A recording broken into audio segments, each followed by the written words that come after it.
Leanne Munson.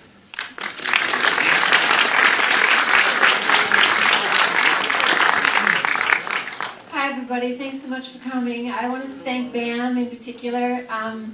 This has been a big journey, this movie, and when I first started making the film, I came to Brooklyn to film these amazing, all the people you'll see rehearsing. So for me coming back, I just flew in right this minute to come back to Brooklyn. It's the first time I've been back here since I came here to make the movie. So this is a very special event for all of us because it's been this big circle. And to get to screen the film here for all of you is really special. And this has been a labor of love for all of us. You'll see when you see the movie. Anyway, I don't want to hold you up. We'll all be here afterwards. You're going to have all these great people talking about the music in the film, which is really what tonight's focus is. And again, tell all your friends we open at Film Forum tomorrow. And Rufus and I will be there on Friday night to, sing and dance, whatever. Okay, but enjoy the movie. Thank you.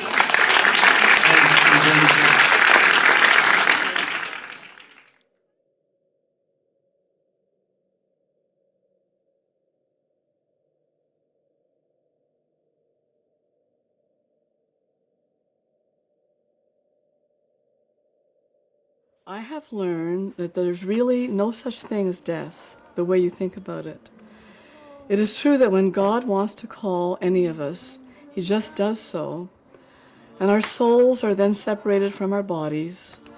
And once the soul leaves the body, why then the old body is of no further use, and it is disposed of into the ground.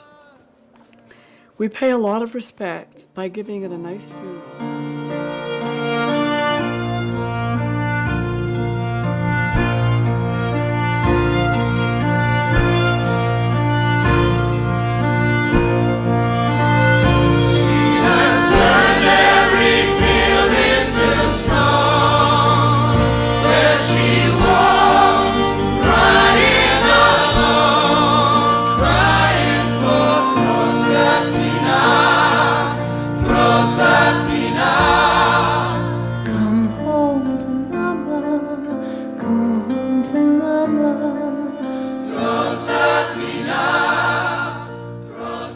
Kate's decline was very quick once it came.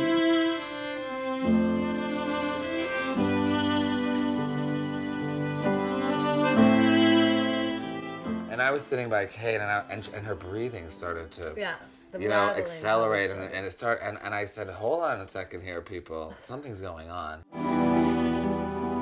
You can, and my love for you is like a sinking ship, and my heart is on that ship out in mid-ocean. They say that death is a tragedy. It comes once and it's over. But my own, I don't know if I can pinpoint the time that I knew that she was a singer. I mean, I knew that I had a sense that what she did was different than what anybody else did. I am a diamond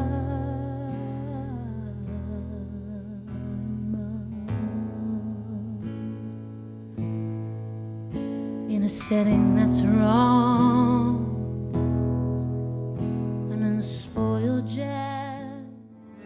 If you choose, I'll break through.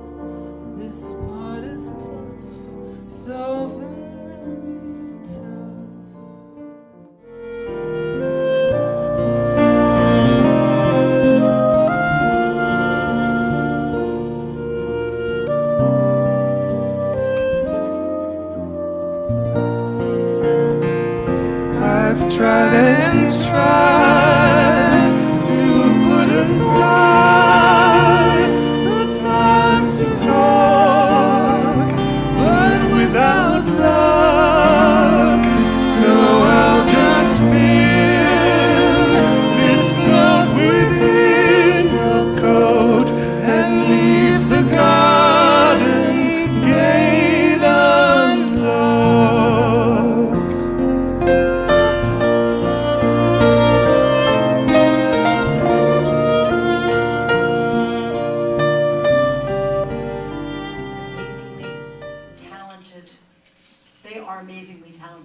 siblings, and I'm great fans of both of them. Let me welcome Rufus up to the stage.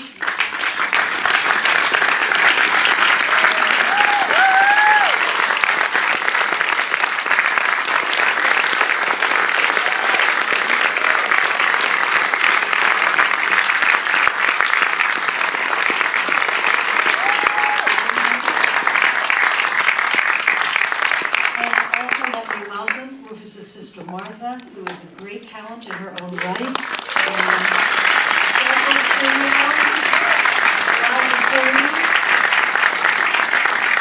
third studio album, Unconventional, was released last fall. It's spectacular. I believe that she is a Brooklynite, like all of us. Thank you all. Here we have the amazing Anna McGarrigle. Incredible Emmylou Harris, Jane McGarrigle, Roma Barron, and Han Tannenbaum.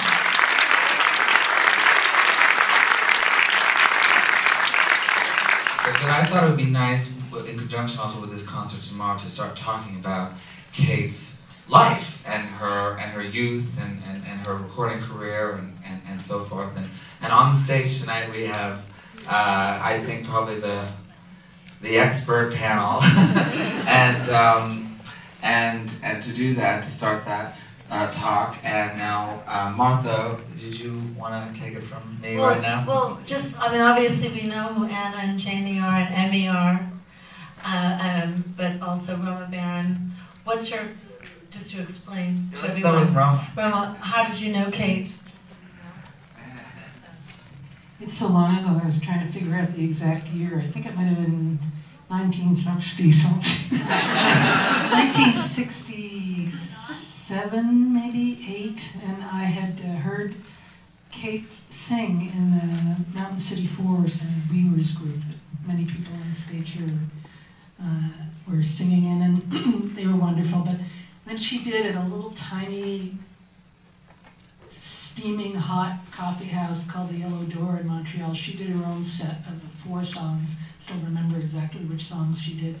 There were no seats left. I was sitting in a little staircase and watching her sing and play, and I just couldn't believe the talent that I was hearing. And of course, I fell in love immediately, and we started playing together, and we listened to thousands of hours of sort of Chicago-style blues, a lot of piano and guitar, and played together.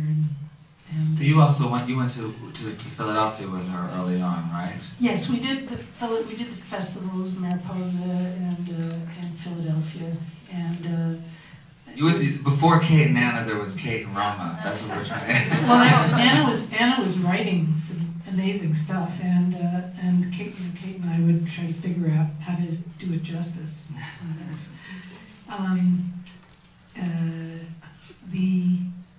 I think the thing I just wanted to say immediately is Kate, Chaim and I were just talking about this upstairs, is that in a lot of ways Kate taught me what music was, really. I've been playing music with other bands and so on, but Kate had a way of hearing it and being intimate with the people that she played with, and it was so real and absolutely unaffected. And I don't think I've ever enjoyed anything as much in my life as sitting there all day playing one bar over and over again, arguing about what should be on the bass, like the bass note, the 5th or the 3rd. It's like a rehearsal today. You know, it maybe is worth drawing attention to this thought that Kate was, in many regards, an intellectual. She was a great teacher, and she loved to teach. And she was also a scholar, and she spent a lot of time, she read these books that I just wouldn't even attempt, only because they were so long. I mean, I'm a great reader, but she would be lying in bed with her glasses on her nose, reading these Francis Parkman history, and she retained it all. She was a slow reader, but she retained it all, and she used she was like mining this, and a lot of it, as the song Proserpina came out of her kind of not research so much as like plunging herself into mythology. She was a great student, a great scholar, and a great teacher. She loved passing it on, and she was very entertaining with it. Never pedantic, never tiresome, and as Roma said, really entertaining. Well, that's my version of it. All right, well, I just wanted to say about one song of Kate's that always just struck me as so amazing. I mean, everything, but when what you were talking about the learning, how she would absorb it and then put it into song, that song, NaCl. I mean, she took chemistry and wrote this charming love song about salt. She was always seeking the truth, and that's what she was about. And she liked to impart it, you know, onto people, and she could tell when somebody wasn't telling the truth, or who, you know, if you were being shallow or something. She hated shallow people. And I was going to say my favorite song of Kate's. It's like the NaCl song. It's the song Jacques et Gilles. When she wrote, I don't know if you people know this song, Jacques et Gilles. She wrote it about the French Canadians that went down to the mills of New Hampshire and Massachusetts. Anyway, over 100-year period. And at that point, she was very interested in Jack Kerouac, and you know, and she wrote this great song called Jacques et Gilles. And it's a history lesson, and it's so brilliant. And I get to sing it tomorrow. She never would have let me. So now, if any, for about 10 minutes or so, does anybody have any questions, or does anybody want to? Yeah. Rufus, Mark, my husband and I are from Chicago. We're here to support you guys. For your mom, it's amazing. You guys are keeping her legacy alive. I'm going to cry now again, but we've seen you in Chicago. We've seen you in Milwaukee. You guys are amazing, and I've learned, and we both have learned a lot about you. Yay, Milwaukee! Amazing. We love it. But I think you guys are filled as beautiful, and you're keeping your mother's legacy alive, which is wonderful. And I've learned a lot about your mom through your music, through your concerts. So thank you. And I'm sorry I'm a little, but I've been crying for an hour now. It was a beautiful, beautiful movie. So thank you. So much, thank you. Yeah, you in the red. Okay. I just want to know, I mean, clearly from Kate's music, she had a very spirited life and she went everywhere and did everything. And I just wanted to know sort of the difference between the story she told in her songs versus the stories you guys heard about what had actually happened, and whether you knew her more through song stories or through what she told you later. It's a very interesting question. I mean, I would say from my point of view, I think probably it was on par. You know, what she put in her songs and what she told us, for better or for worse, mostly with the telling us bit, was totally honest and true to what had gone on in her head. I mean, it's other people would have other interpretations, certainly, but she really had she just couldn't bullshit as much as she would have liked to. Occasionally, it was just totally against her nature, and she had to be. And I think that has a lot to do with, and I think you can hear that a lot in her material, because there is this seething desire to impart the truth, as Anna said, that I think for songwriting works great. In life, it's a little trickier. And I'm happy that she was that way in the end. But it was also I don't know. I think she was affected by it too, because you know, the truth is never easy. So. Well, I just, Oh, yes. I just, Oh, you want to say that? no, just Tell us, Martha. Same type of answer, but power of poetry to tell your story in such a way that is very truthful, but also very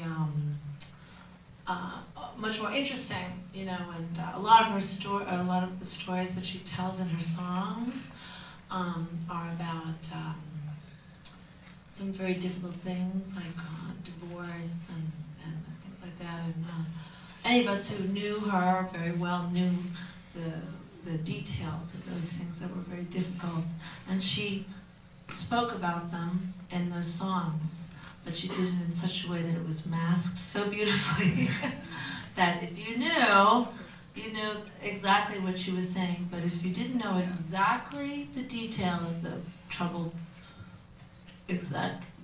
family problem, it didn't matter. It was still a universal Yeah, she wasn't like issue. a confessional. Yeah, but she was still saying That's all in exactly there. the thing, and we all, so it's very, the power of lyrics served her well, and that she was able to, I think, say everything that she needed to say, that she was able to, use words to do it in a nice way. Yeah. Could you talk a bit more about her songwriting process, or tell an anecdote from a writing session? That's what I wanted to ask. Well, the thing is, Kate and I wrote separately for many years, and it was only, I think, maybe going into the 90s when we were sort of running short of material, and we were both really busy, so we'd start collaborating. I'm trying to think of something in particular. Holton? What would we do? When you guys lived on Holton, that was actually more like mid-80s, late 80s. We used to go over there, and Kate was living there with Rufus and Martha, and her boyfriend, Pat Donaldson, who played the bass. And Pat had bought himself a drum machine. It was dramatics. And we had another friend, Philippe Tatarchev, who wrote all our French lyrics, and he would often come into town. He lived in the country. He was a farmer at that point. But we would all sort of meet in Kate's basement and just, turn on the dramatics and start writing songs. And then one of us would go and do a vocal in the toilet. And then, and Kate would run upstairs to, make a lunch for Rufus or something, and drive it over to school. It was just, that's sort of the way it was. We were multitasking all the time. Songwriting, childcare, whatever, socializing. Any other? But not so much. Yeah, I'm sorry, I didn't get to the crux of Kate's song. But I think all the great songs that she wrote alone. And all I can say is, certainly in the case of the Jacques et Gilles song, she had read a book about this migration of the French Canadians to the States, and it was a big, fat, boring book. And she got this great, 4-minute song out of it, and it just tells you the whole story. Hi, I'm interested in the music influences of your grandparents and their grandparents. I hear Scottish, I hear French Canadian. Well, I think this question is as much for Anna as for me, but a lot of Stephen Foster, lots and lots of Stephen Foster. That's where we started really, I think, harmonizing around the pianos on Stephen Foster songs. In the house, we had some opera records, had some jazz records. Everyone in my mother's family was musical, and in my father's family, oddly enough. Although my mother didn't sing harmony, but she was a very good lead singer. But all her brothers were good singers, and we'd have evenings in St. Spur, where Emmy was talking about, where our family home is, where Uncle Lauren would sing. They'd sing pop songs of the day. They'd sing show tunes. And my father had a really good ear, and he could play practically anything in the key of B flat. So Emmy says it's the darkest key, but it was almost like he was like a karaoke guy. Somebody would want to sing "Love Is a Many Splendored Thing," and Daddy would play it in B flat. So the musical influence, and there was a lot of and there was classical music, and my parents were culturally aware, and they had listened to a lot of music. Because we didn't have television until 1953, and in a little village we lived in, we all took piano lessons, and so there were classical influences from that. So really anything and everything from Mozart on. I just wanted to say, I think it's kind of important. I think one of the most amazing things about your influences potentially is that your parents were so old when they had you. I mean, in a way, the fact that your dad was born in 1899. No, I know. But back then, you know, your mom was 40 when she had you, Anna, in 1944. 41, yeah. And your father was born in 1899. Wow. I think that makes a difference Yeah, in what it you were just listening sounds to. old, 1899. Well, okay, well, you did too. But I mean, I got the sense that, maybe I'm wrong, but I got the sense of some of the, and I get this with Rufus and I, a lot of the music that we like is sort of from a generation like before the music that our friends listened to, like, you know, there was kind of an interest in the past, and an interest in another era of music that perhaps is a little bit earlier than, you know, other people of your exact generation. It's just something that I've noticed. You know? Okay, another thing we didn't mention, you know, we had a lot of musicians in the family. My father had a sister, her name was Anna McGarrigle, and her last name was Miller when she was married, but she had her own radio show in Schumacher, Ontario, which is up in the gold mining district. Her husband was a controller for a gold mine. Anyway, but she wrote standards. She was fantastic and had this really low voice and chain smoked. Yes, I think. Yeah. Anyway, but she wrote standards and she was excellent. She was a terrific piano player, much better than our father. She was really good. She could play like Cole Porter. Okay, we have time for one more question. Okay, you. Oh yes, hi, yes. Yes, is that, I know you, it's Alex. No, I'm Megan. But Okay, Megan, you just let someone know. We'll go for it, Megan. I have a question about harmony. Rufus and Martha, when you guys sing your parents' music together, I find it otherworldly. It's so amazing. And I wondered how you learned to sing harmony as kids. That's From Kate and Anna.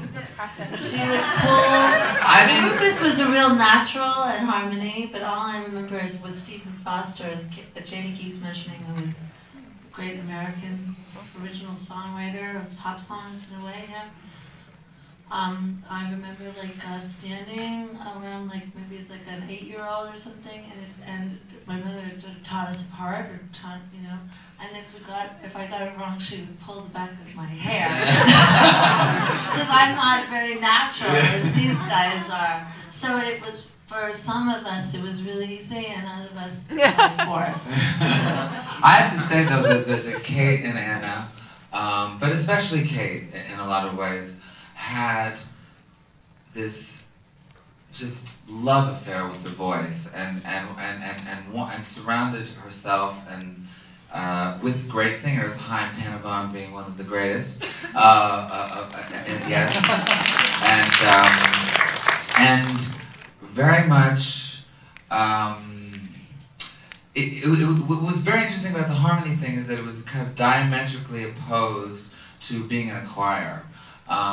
We were never. I was in a choir for a while in Montreal, and I fared miserably. In fact, the choir director said to me, you know, Rufus, you have a gorgeous, gorgeous voice, but I'm never giving you a solo. That's sort of what I dealt with, and a lot of that was because I had grown up with Kate, who somehow gravitated towards that which was unique and unusual about someone's voice or performance style or songwriting, and really tried to bring that out and bring that out. And when we did harmonies, you know, there was certainly a kind of attention to, you know, the chord structure, and, you know, you're supposed to sing that and you're supposed to sing that note, but it was never about blending. It was never about, you know, trying to create this kind of monolithic structure of a kind of choir. But it was about, I don't know, just really. But it was about togetherness. So it was about being together too, but about being yourself, and it was about fun. It was about having fun, I guess. But it was also not that much fun. But like you guys used to sing pop and stuff. right? And yeah, but it was very unusual, I think, because it was totally divorced from the choir thing, which you know, was why we sound so weird. I don't know, but maybe one last question. One last question. There you go. I was lucky enough to get to know the McGarrigles musically from the first album, and it seemed like your songs always touched me at different points in my life. I mean, I followed through the 70s into the 80s, lost touch, and then my wife and I went for an anniversary to one of your Christmas concerts in New York, and renewed the acquaintance. I never knew chronologically where the songs came from, so I'm wondering, was it just that different songs touched me at different times, or was there a trend in Kate's songwriting that changed from the first album on?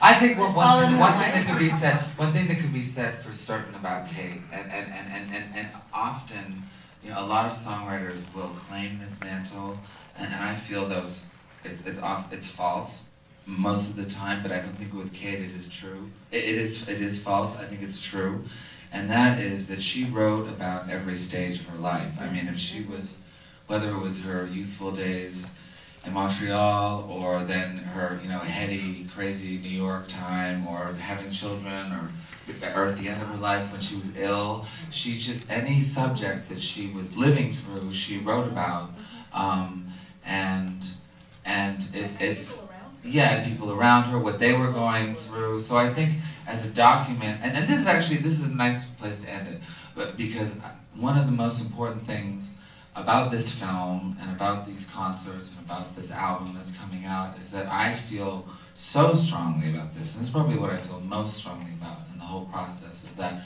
you know, Kate McGarrigle's legacy and her catalog and her recording career is one of the great documents of a woman's life, you know, from beginning to end. And I remember, and I did want to kind of end it a little bit. Sorry. With Anna, in terms of, I remember years ago, and this is sort of where all of this came from, because, sorry, I just sing that last, her singing that song at the end was kind of hit Martha and I a little hard. But years and years and years ago, I remember us, we were in Saint-Sueur, and well, I think we were sitting around the fire or something, or the barbecue, and whichever one. It was either a romantic fire or a normal barbecue. But we were there and we were talking, and I remember Anna, I don't know how we got to the subject or something, but Anna turned to me, and I believe Martha as well, and said, you know, you have a great legacy. You have a great legacy, and I just remember her saying that at that time, and I was a certain age, and it was a certain place, and a certain moment, and it is really because of that, you saying that one time, that I'm doing this today in a lot of ways. So I don't know if you remember that or not, or yeah. But maybe I was reiterating, maybe I was trying to gain a little respect for Kate, because you know the way kids are. They really don't care about their parents, which is as it should be. You sat us down and said, no, you have a great legacy. You will inherit a great legacy. And I would say that Martha and I certainly have. Right, Pun? Do you have anything to say? Yeah. Thank you so much for coming tonight. And we'd like to also give one last shout out to David Byther from None Such Records for putting out this beautiful record, which you will all receive when you leave the theater. Thank you so much.